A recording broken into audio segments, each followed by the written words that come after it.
your intention matters more than your pronunciation, because you can have Paka Sanskrit, perfect Sanskrit pronunciation, but no heart in it, no devotion, no reverence in it, no bhakti in it, then it's kind of meaningless. You can go on and do long mantras in one breath with perfect pronunciation and know all about the grammar and everything. But if your heart isn't along for the ride, if there's not real openness in it, then in a way we can say that it's meaningless. Then it's a party trick. Okay? So between the two, if we have to choose intention, bhakti, reverence over perfect pronunciation, I would always choose reverence first.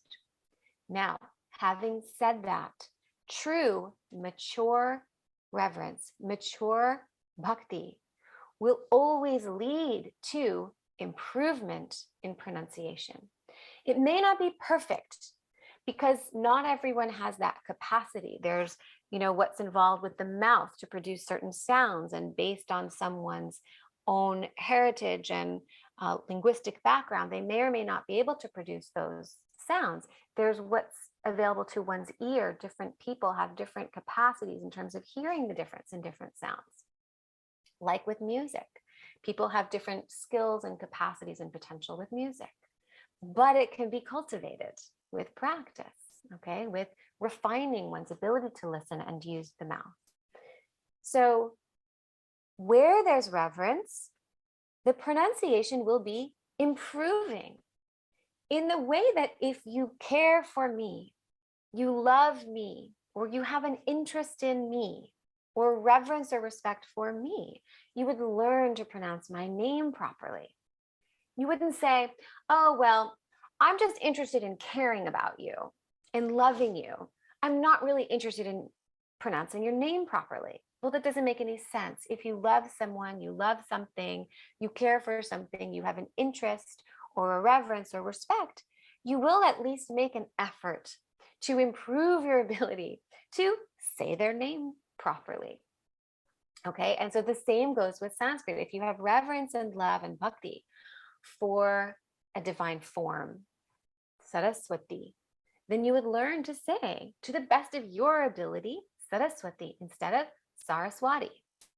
Over time, because of the reverence, you would be interested to know. You'd be listening. Oh, there's a right and wrong way to pronounce this, and this is the one that I love. Then I want to know how to say the name. And then reverence for the tradition overall would make one interested and open to improving their pronunciation. Okay. For one who says, I'm into the bhakti and I don't care about the pronunciation, to me, this is an immature bhakti. It's not real bhakti, because true bhakti is not about just it's not just a feeling, how you feel. True bhakti has discernment on board.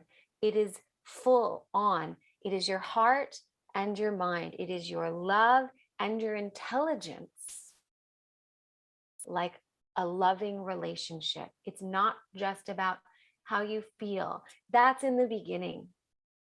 But a long-lasting relationship that's built on love always has intelligence and always causes us to grow, to mature, right?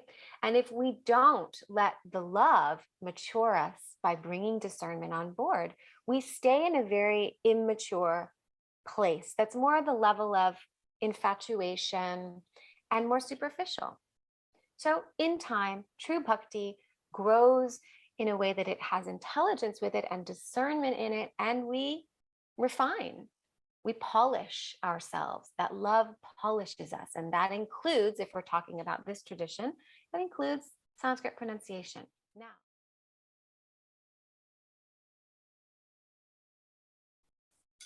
so one is this one right way of Sanskrit pronunciation. Now, it's simply just a fact of the tradition that Sanskrit has a requirement for proper pronunciation. Okay, that is what Sanskrit is. And so that isn't really flexible and changeable the way other things are. And we see this across the Vedic tradition. Some things are very fixed and not subject to adaptation, and other things are subject to adaptation.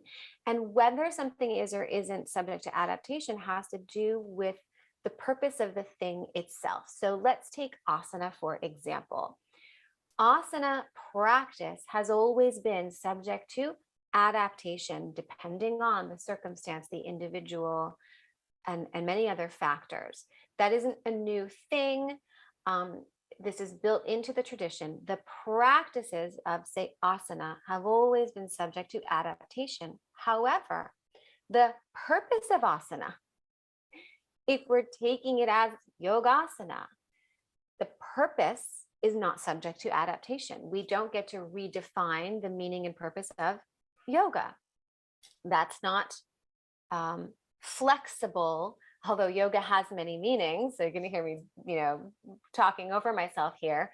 But within a context, it has its meaning. So within, say, Patanjali Yoga Sutras, yoga has a meaning. Within Bhagavad Gita, yoga has a meaning.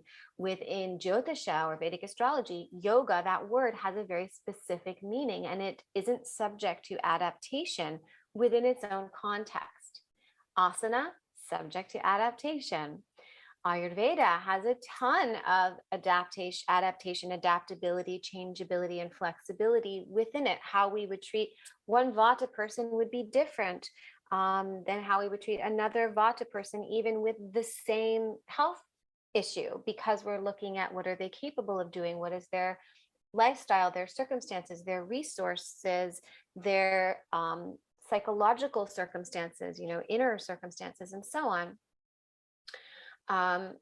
And so there is a lot of adaptability and flexibility built into the tradition, and yet there are certain things that are not changeable.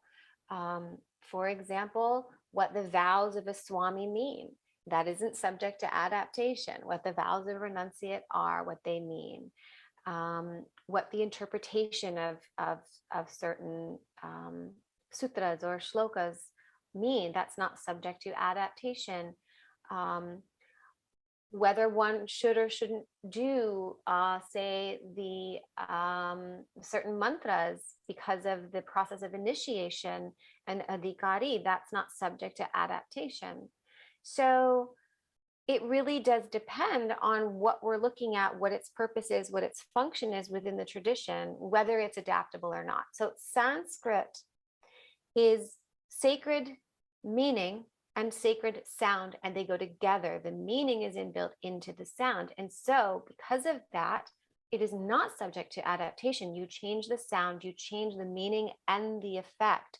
So the conceptual meaning, but also the internal subtle effect, because Sanskrit resonates, really all sound resonates in the subtle body. But Sanskrit is built to resonate in particular ways, and the resonance in the subtle realm also reflects the conceptual meaning. And so this is a place where there is not adaptability. Now, within Sanskrit, there are things that are adaptable, such as word order. Okay, that's subject to adaptation, and it's flexible depending on the context and the rhythm that's being used, the chanda and so on. It's a big subject, but the pronunciation is pristine, it is protected, it is the way that it is for particular reasons. And when you change the sound, you change the inner effect, you change the meaning. The more subtle something is, the more we often will see in the Vedic tradition, the more restrictions and strictness there is, because subtle things have a bigger impact from the Vedic viewpoint. And so sound is the most subtle and the most expansive. It connects to akasha, or what we call in English space. So that's a little bit on that. What's one right way? There is one right way. With Sanskrit, it's not flexible. That is true. Okay. Not everyone has the capacity for paka perfect Sanskrit. We will have teachers who we love, who don't have paka Sanskrit, who have a lot to offer.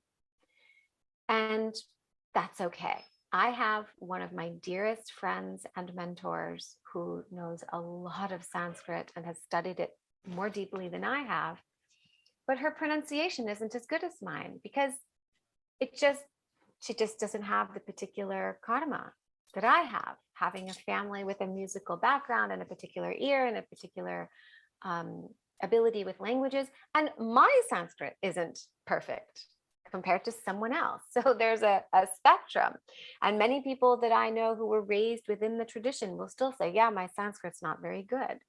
Okay, because maybe they come from speaking Tamil or Hindi, and they also feel that their Sanskrit could improve. Okay, so there's going to be a spectrum. And so we certainly wouldn't write off someone who may have a great deal to offer us as, an Ayurveda teacher or a Shastra teacher or a Jyotisha teacher.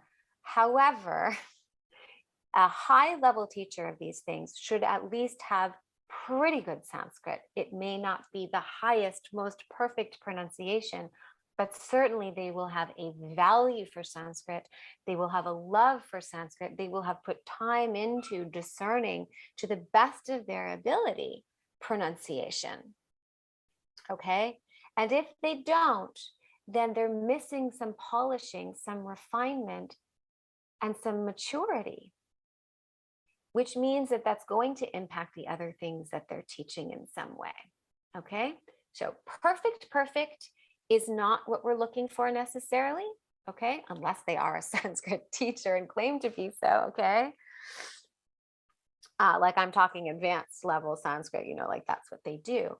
So perfect isn't what we're looking for, but certainly the reverence that has maturity in it, that brings one more discernment and polishing, that causes them to have ever improving refinement, or has caused them to spend some time bringing their, say, the Sanskrit pronunciation up to at least the highest level that they're capable of at that point. That is important.